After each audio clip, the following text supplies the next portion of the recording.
Assalamualaikum warahmatullahi wabarakatuh. Kembali lagi dengan saya Lisa Ferisa Yudaningrum, NIM 19314198, kelas PGMI 3C.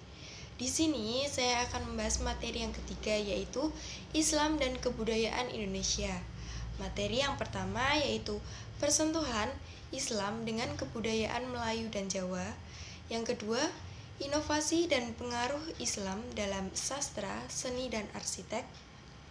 Yang terakhir yaitu Islam dan adat Melayu di Sulawesi Selatan dan Aceh.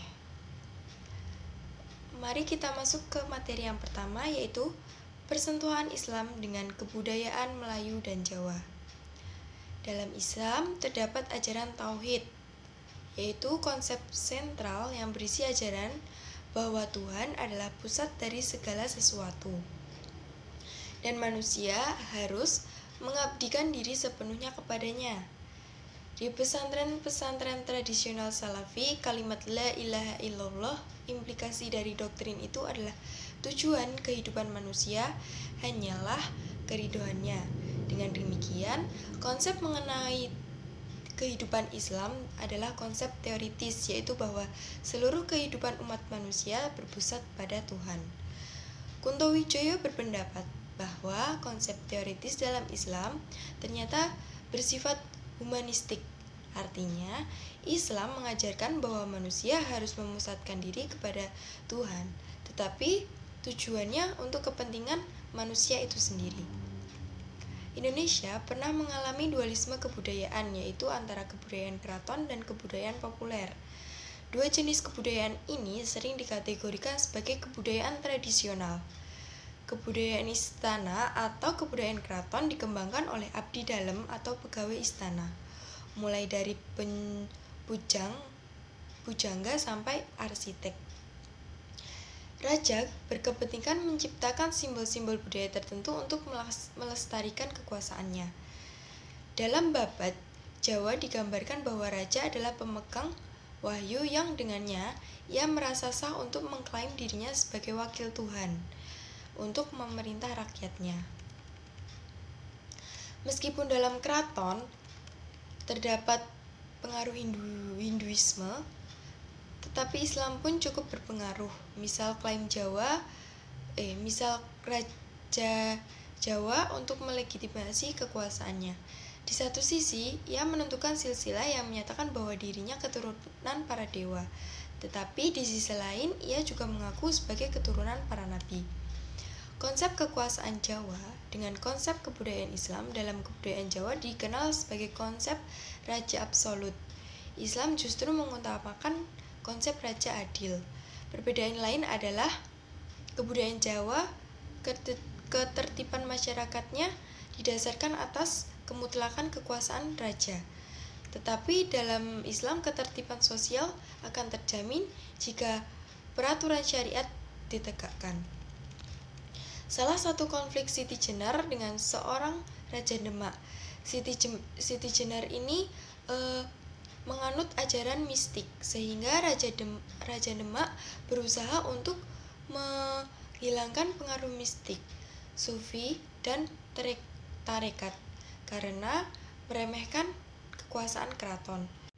Lanjut ke materi yang kedua, yaitu inovasi dan pengaruh Islam dalam sastra, seni, dan arsitek. Islam dan kebudayaan dalam perspektif ekspresi estetik Islam di Indonesia dan tradisi serta inovasi keislaman dalam kebudayaan Indonesia. Ekspresi estetik Islam di Indonesia paling tidak dapat dilihat dalam dua bidang sastra dan arsitek. Kecenderungan sastra sufistik atau transendental telah muncul di Indonesia sekitar tahun 1970. Di antara karya Kuntowijoyo yang berkecenderungan sufistik selain berkhotbah di atas bukit adalah Sepotong Kayu untuk Tuhan, Dilarang Mencintai Bunga-Bunga, dan Burung Kecil Bersarang di Atas Pohon. Ekspresi estetik Islam lainnya tergambarkan dalam arsitek masjid-masjid tua. Citra masjid tua adalah contoh dari interaksi agama dengan tradisi arsitek pra-Islam di Indonesia. Dengan konstruksi kayu dan atap tumpang berbentuk limas sebagai cikal bakal masjid di Jawa. Sedangkan di Aceh dan di Medan, corak masjid tua memperlihatkan sistem atap kubah. Menurut Nurcholish Madjid, arsitektur masjid Indonesia banyak diilhami oleh gaya arsitektur kuil Hindu yang atapnya bertingkat 3. Seni arsitektur itu sering ditafsirkan sebagai lambang 3 jenjang perkembangan penghayatan keagamaan manusia, yaitu tingkat dasar atau tingkat permulaan atau purwa, tingkat menengah atau madya, tingkat akhir yang maju dan tinggi atau wusana. Seni kaligrafi menduduki tempat terhormat. Wayang pun jadi sarana oleh para wali dan raja untuk menyebarkan Islam. Dilihat dari segi bentuknya, wayang berkembang setelah dikembangkan oleh para wali dengan adanya wayang beber, wayang purwa, wayang kelitik, dan wayang golek. Nurcholish Madjid menegaskan bahwa agama dan budaya hanya dapat dibedakan tetapi tidak dapat dipisahkan. Salah satu contoh yang dikemukakan oleh Nurcholish Madjid adalah beduk dan kentungan. Dan materi yang terakhir, Islam dan adat Melayu di Sulawesi Selatan dan Aceh.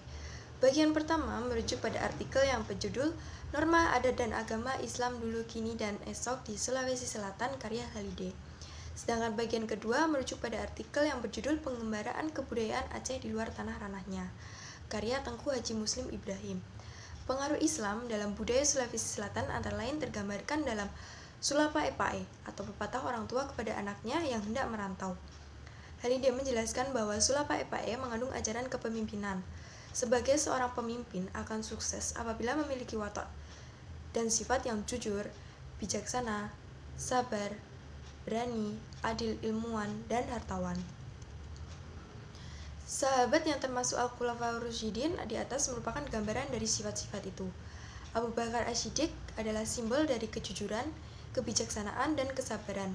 Umar bin Khattab adalah simbol dari keberanian dan keadilan. Ali bin Abi Thalib adalah simbol keilmuan, dan Utsman bin Affan adalah simbol hartawan. Kitab Gubahan Syekh Ja'far Al-Barzanji ini dinilai berperan penting dalam kehidupan masyarakat Sulawesi Selatan. Begitu besarnya cintanya kepada Nabi Muhammad SAW, mereka melakukan maulidan dan pembacaan kitab Al-Barzanji. Halide memandang bahwa kecintaan mereka berlebihan. Pendapat itu didasarkan pada ungkapan kelong atau nyanyian Maudul Lompoa di Takalar. Tengku Haji Muslim Ibrahim menjelaskan sistem kesenian di Aceh. Menurutnya, hubungan antara seni, moral, dan syariat dalam Islam sangat erat karena seni berawal dari hablum minallah dan hablum minannas. Oleh karena itu, kesenian Aceh telah terpadu dengan Islam dan terwujud dalam berbagai cabang: sastra, seni tari, seni bangunan, dan seni pahat. Seni tari dan penyembunyian Aceh sungguh beragam. Di antara jenis tari yang paling populer yaitu Sudati, Laweut, Saman, Didong, dan lain-lain. Sedangkan tari menggunakan alat musik di antaranya rapai, pase, rapai daboh, rapai cuek, rapai pulot, ale tunjang, canang, hareudap, mama, suerune, dan lain-lain. Istilah akulturasi Islam dengan kebudayaan Indonesia yang didominasi oleh kebudayaan Melayu dan Jawa. Kebudayaan Melayu lebih mudah menerima Islam, sedangkan budaya Jawa yang oleh Kunto Wijoyo dibagi menjadi 2, budaya keraton dan budaya populer, cenderung berwajah ganda, terutama budaya keraton dalam menerima Islam. Budaya keraton Jawa yang mewarisi tradisi Hindu-Buddha berintegrasi dengan budaya Islam, sehingga para abdi dalam membuat suatu silsilah yang membuktikan bahwa raja adalah keturunan para dewa di satu sisi, dan di sisi lain mereka juga mengaku sebagai keturunan para nabi. Lebih dari itu, raja di Jawa ada yang mengaku sebagai wakil Tuhan untuk menanamkan loyalitas rakyat kepadanya dan mempertahankan status quo. Cukup sekian materi yang saya berikan. Bila ada salah dan kekurangan saya mohon maaf. Wabillahi taufiq wal hidayah. Wassalamualaikum warahmatullahi wabarakatuh.